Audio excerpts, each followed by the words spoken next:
আজকে আশিক কম্পিউটারে আমরা একটা পিসি রিপেয়ার করতেছি। তো পিসির ক্ষেত্রে ম্যাক্সিমাম গাইজ দেখতে পাচ্ছেন যে এগুলোর মধ্যে প্রচুর ময়লা থাকে, ভিতরে র্যাম স্লটের ভিতরে ময়লা থাকে এবং প্রসেসর সকেটের মধ্যেও কিন্তু ময়লা থাকে।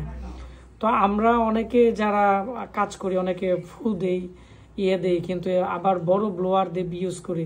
এগুলো ইউজ করলে কিন্তু ম্যাক্সিমাম টাইম যে সমস্যাটা হয়, পিন নষ্ট হয়ে যেতে পারে। সেজন্য আমরা একটি হোতা মডেলের দেখতে পাচ্ছেন ব্লোয়ার আমরা এখানে নিয়ে আসছি। এর মধ্যে ডিসি ভার্সন আছে, এসি ভার্সন আছে। আমাদের এটা হচ্ছে ডিসি ভার্সন।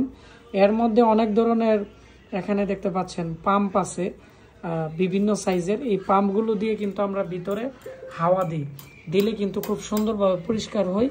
তো এইগুলো আমাদের কাছ থেকেও নিতে পারবেন, চাইলে আপনারা ঢাকাতে বিভিন্ন সপ্তাহে নিতে পারবেন। এটি হচ্ছে 150 ওয়াটের 240 থেকে 220 ভোল্টের ভিতরে চালু হয়, ইলেকট্রিক এয়ার পাম্প এটির নাম। তো আমি এখন এটি চালু করব এবং আমরা দেখব যে এটি দিয়ে আমরা কিভাবে কাজ করি। তো যারা এর দাম চান, কিনতে চান, আমাকে জানাবেন। আমি এখন চালু করতেছি, চালু করেন।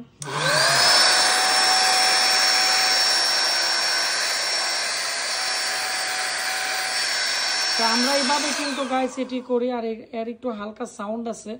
তো যারা কম্পিউটারে কাজ করেন বা যারা বিভিন্ন ধরনের কাজ করেন, আপনারা চাইলে এই পাম্পটি নিতে পারেন। ধন্যবাদ সবাইকে, দেখা হচ্ছে নতুন ভিডিওতে।